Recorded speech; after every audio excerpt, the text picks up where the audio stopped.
जय बाबा स्वामी। जय आत्मेश्वर।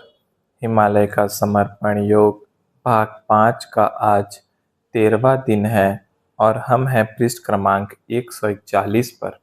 गुरुदेव कहते हैं, किसी भी व्यक्ति को जानने के पूर्व वह जीवित है या नहीं, यह प्रथम जानते हैं।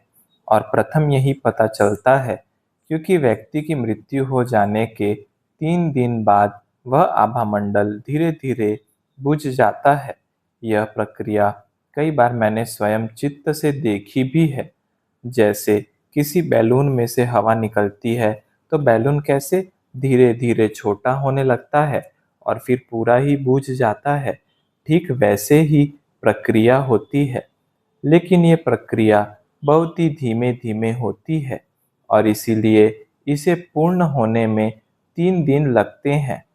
भारतीय संस्कृति में मान्यता है कि मृत्यु के 3 दिन तक आत्मा उसी स्थान पर रहती है जहां उसकी मृत्यु हुई है।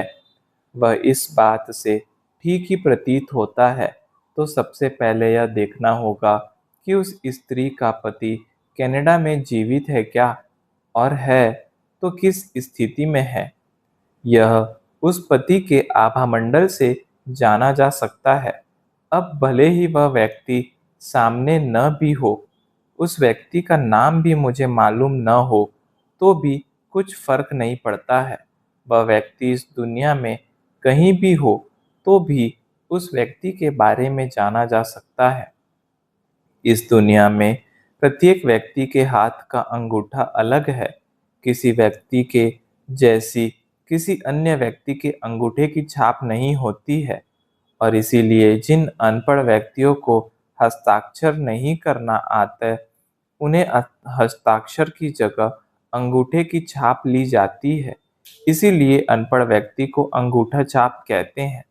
लेकिन देखो, परमात्मा की कैसी लीला है कि प्रत्येक मनुष्य का अंगूठा अलग होता है। करोड़ों व्यक्तियों में से भी उस व्यक्ति को अंगूठे के आधार पर पहचाना जा सकता है।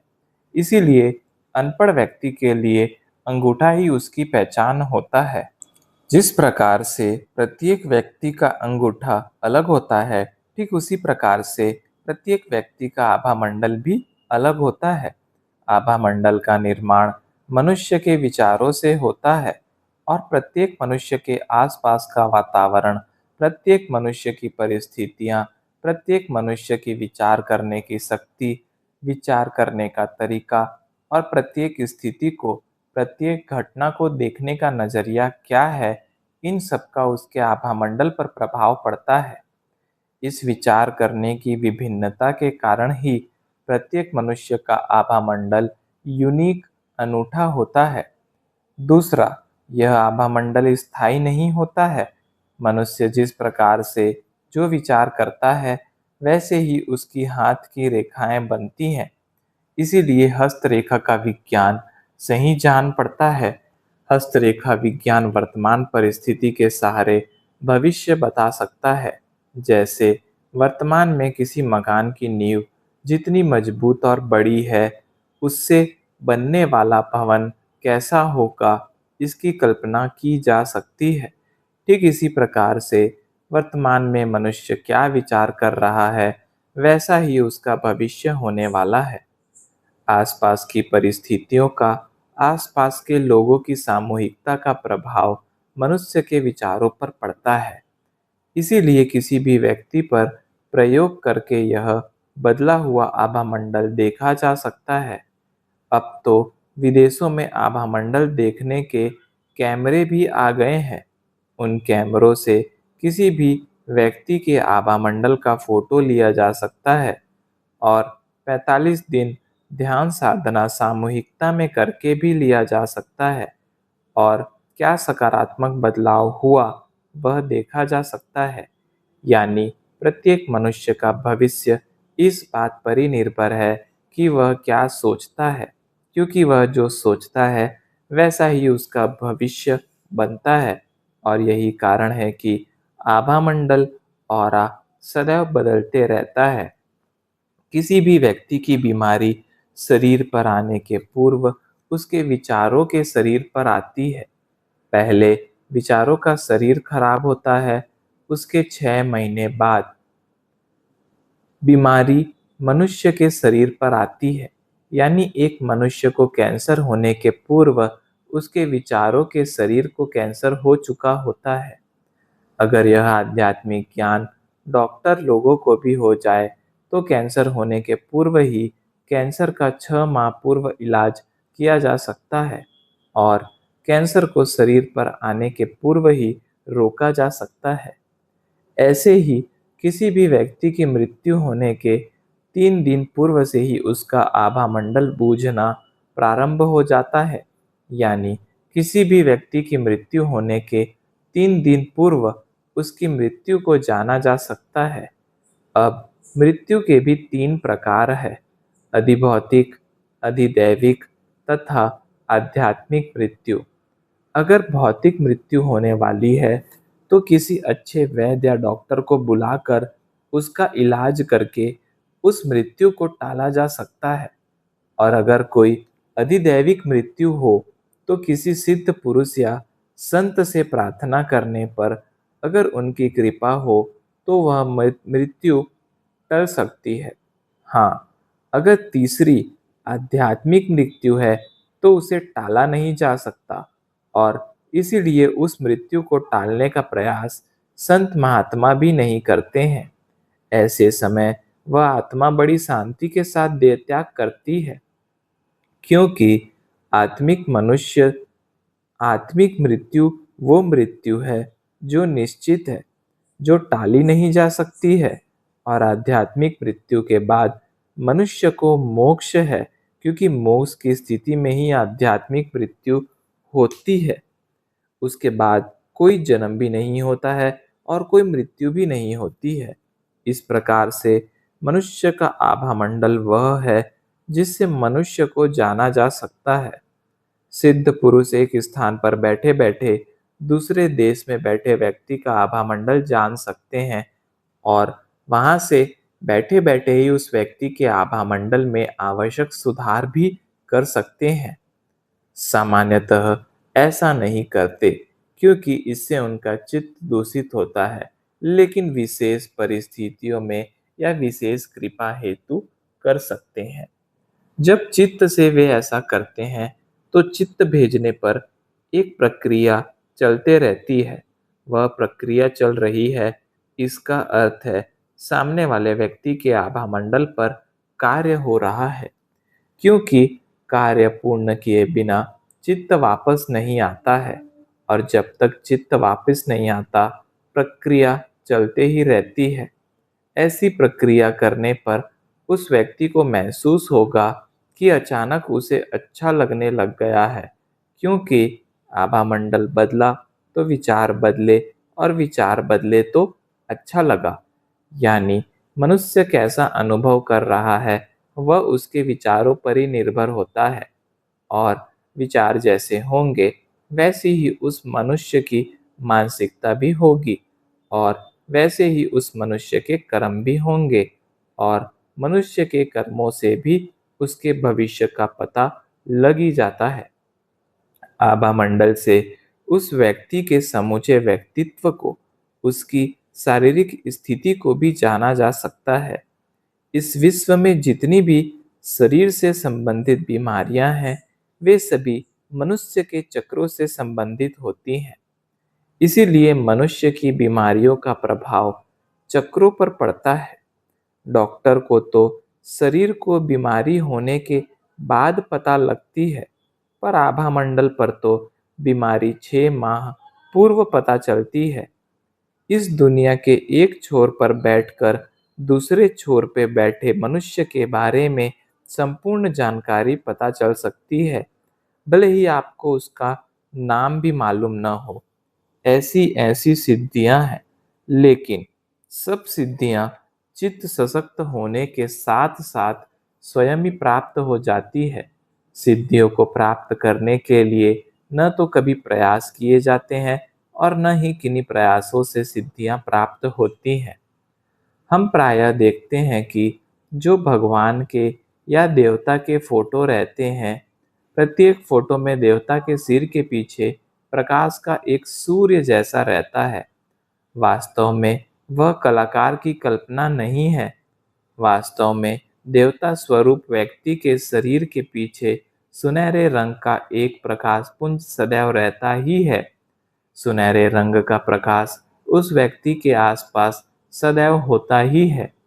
सुनहरे रंग का प्रकाश एक अच्छी आध्यात्मिक स्थिति का प्रतीक होता है और यह कल्पना नहीं है।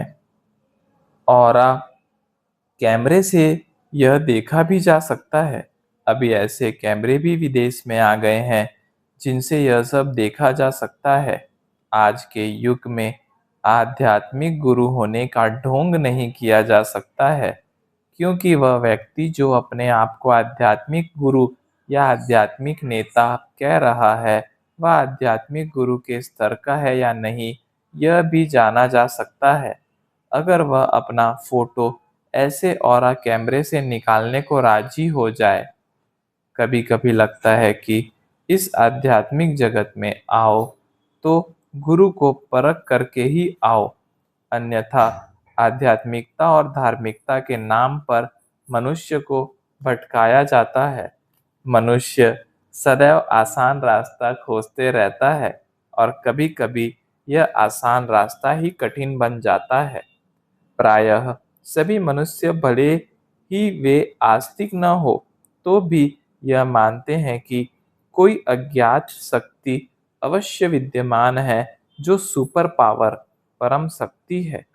उसी सुपर पावर को मनुष्य अलग अलग नामों से संबोधित करता है, लेकिन उसके अस्तित्व को ही नकार दे ऐसा कोई मनुष्य नहीं होता है।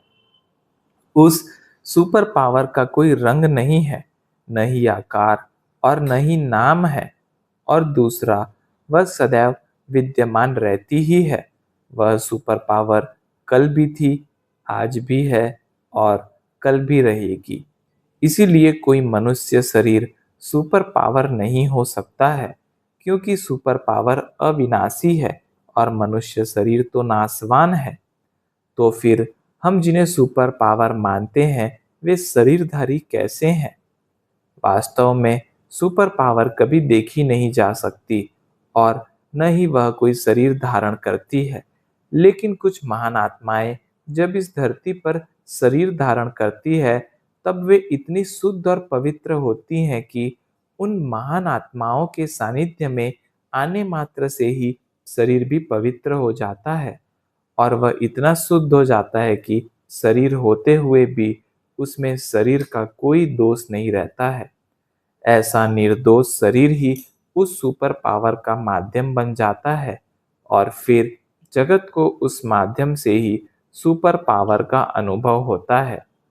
इसीलिए लोग उस शरीर को ही सुपर पावर कहने लग जाते हैं। वास्तव में शरीर सुपर पावर नहीं है, शरीर से बहने वाली शक्ति सुपर पावर है। यह ठीक वैसा ही है जैसे हम बोलचाल की भाषा में कहते हैं नल आया। वास्तव में नल कहीं से आता नहीं है, नल तो वहीं रहता है, आता है वह पानी। लेकिन हमारा ध्यान पानी पर नहीं नल पर रहता है और पानी को भी हम नल के माध्यम से ही जानते हैं।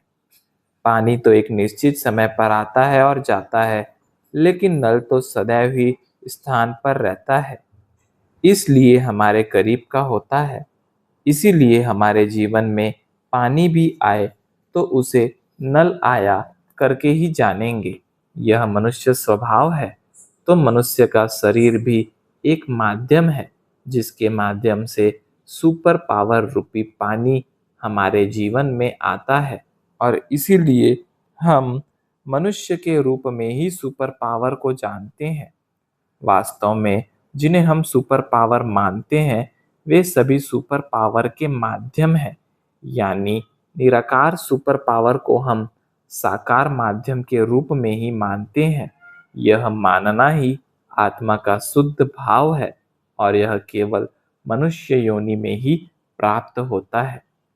अब जो मनुष्य परमात्मा के किसी माध्यम को मानता है वह आस्तिक होता है, लेकिन आस्तिक भी माध्यम प्रधान होता है और माध्यम तो बदलते रहते हैं।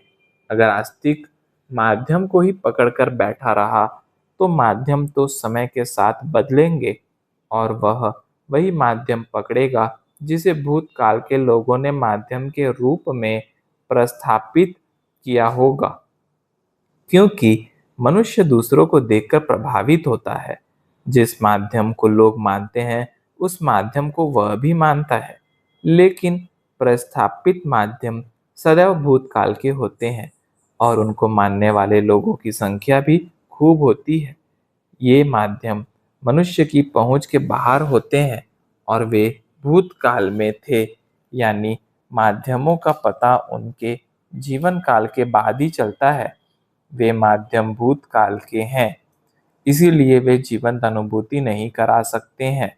तो फिर क्या भूतकाल के माध्यमों से सुपर पावर के साथ जुड़ना व्यर्थ होता है? ऐसा नहीं है। वही आराधना हमें वर्तमान के सुपर पावर के माध्यम तक पहुंचाती है, क्योंकि वह आराधना हमारी इच्छा शक्ति को बढ़ाती है और उस इच्छा शक्ति को देखकर आपकी आत्मा ही आपको सही रास्ते पर ले जाती है। अब दूसरे प्रकार में अगर माध्यम वर्तमान का है तो वह प्रस्थापित नहीं होता है और न ही उसे कोई जानता है। हालांकि यह माध्यम मनुष्य के एकदम करीब होता है और माध्यम इसी समय का होता है, इसीलिए इसके माध्यम से सुपर पावर की अनुभूति भी हो सकती है। लेकिन वर्तमान समय के माध्यम तक पहुँच उसके जीवन काल में पहुंचना बड़ा ही कठिन कार्य है, क्योंकि वह जाहिर रूप में कार्यरत नहीं रहता, चुपचाप आता है, कार्य करता है और जाता है। तो इस कार्य प्रणाली में जब वह कार्यरत है उसे पहचानना बड़ा कठिन है। हालांकि सुपर पावर की अनुभूति होना इसका प्रत्यक्ष प्रमाण है, फिर भी यह माध्यम दोनों प्रकार के लोगों के पकड़ में आता है।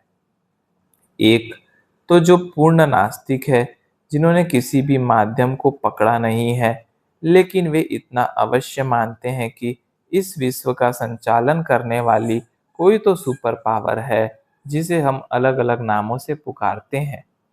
यानी यह मनुष्य सीधा सुपर पावर पर विश्वास रख रहा है पर उसका माध्यम पर विश्वास नहीं है। लेकिन ऐसे नास्तिक व्यक्ति के जीवन काल में कभी संयोग से सुपर पावर का माध्यम आ गया तो अनुभूति हो जाने पर जान जाएगा कि यही वह माध्यम है। और वह मनुष्य किसी माध्यम से जुड़ा भी नहीं होने के कारण उसकी स्लेट पूर्णतः खाली है, वह आसानी से माध्यम को पकड़ सकता है। और दूसरा वह मनुष्य है जिसने किसी एक माध्यम को पकड़ करके रखा है और उसी से एक रूप हो गया है और उसी एक रूपता के कारण उसकी आध्यात्मिक स्थिति ऐसी बन गई है कि वह अनुभूति को अनुभव करने के लिए बड़ा संवेदनशील हो गया है। तो वह भी माध्यम को पकड़ सकता है, क्योंकि वह एक रूपता उसके और माध्यम में अंतर नहीं लगने देगी। वह वर्तमान काल के माध्यम से ही भूतकाल के माध्यम को देख सकता है और उसे वर्तमान काल के माध्यम में भूतकाल के माध्यम के दर्शन होंगे। यानी प्रायः उपरोक्त दोनों ही प्रकार के मनुष्य, भले ही वे आस्तिक हो या नास्तिक हो, अपने जीवन काल में जीवंत वर्तमान के माध्यमों तक पहुंचे हुए पाए जाते हैं। सुपर पावर की अनुभूति ही सत्य है जो समय के साथ नहीं बदलती है।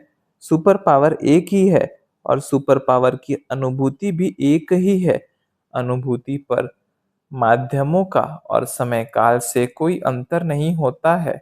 माध्यम अलग अलग हो, समय काल अलग अलग हो, तो भी सुपर पावर की अनुभूति एक ही होती है। और सुपर पावर तक पहुंचने के लिए अनुभूति सबसे सशक्त माध्यम है। सब माध्यम माध्यम ही होते हैं, एक जैसे नहीं होते हैं। समय और परिस्थिति, प्रकृति, संस्कृति के अनुसार बदलते रहते हैं, क्योंकि वे वर्तमान काल के होते हैं, इसीलिए वर्तमान काल के अनुसार ही होते हैं। उन्हें हमें भी वर्तमान काल में ही रखकर योजना होता है। भूतकाल के माध्यमों का चित्र लेकर वर्तमान काल का माध्यम खोजा नहीं जाता। अब रही बात सुरक्षा की, तो जिस प्रकार से माँ बाप अपने बच्चों का ध्यान रखते हैं, वैसे ही गुरु शक्तियाँ अपने मार्ग पर चलने वाले माध्यमों का ध्यान रखती हैं। इसीलिए किसी संत महात्मा की मृत्यु दुर्घटना में नहीं होती है और न ही कभी सामान्य मनुष्यों जैसे उन्हें छोटी छोटी बीमारियां होती है। वे सदैव स्वस्थ ही रहते हैं। हाँ, कभी बड़ी बड़ी कैंसर जैसी बीमारियों से जब उनके शिष्य पीड़ित हो जाते हैं और शिष्य जब प्रार्थना करते हैं, तो वे अपने शिष्यों की ये बड़ी बड़ी बीमारियां ग्रहण कर लेते हैं। उनके शरीर को भले ही कई बीमारियां हो जाए, तो भी वे बीमारियां उनके आभामंडल को भेद नहीं पाती हैं।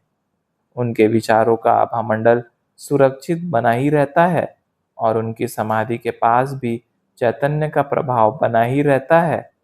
इस सुरक्षा कवच को कैमरे से देखा भी जा सकता है। यह सदैव ही उनके शरीर के आसपास होता है और यह इतना प्रभावशाली होता है कि वह उन्हें तो सुरक्षा प्रदान करता ही है, साथ साथ आसपास के लोगों को भी सुरक्षित रखता है। इस प्रकार सुरक्षा सिद्धि का कवच भी प्राप्त होता है। जय बाबा स्वामी, जय आत्मेश्वर।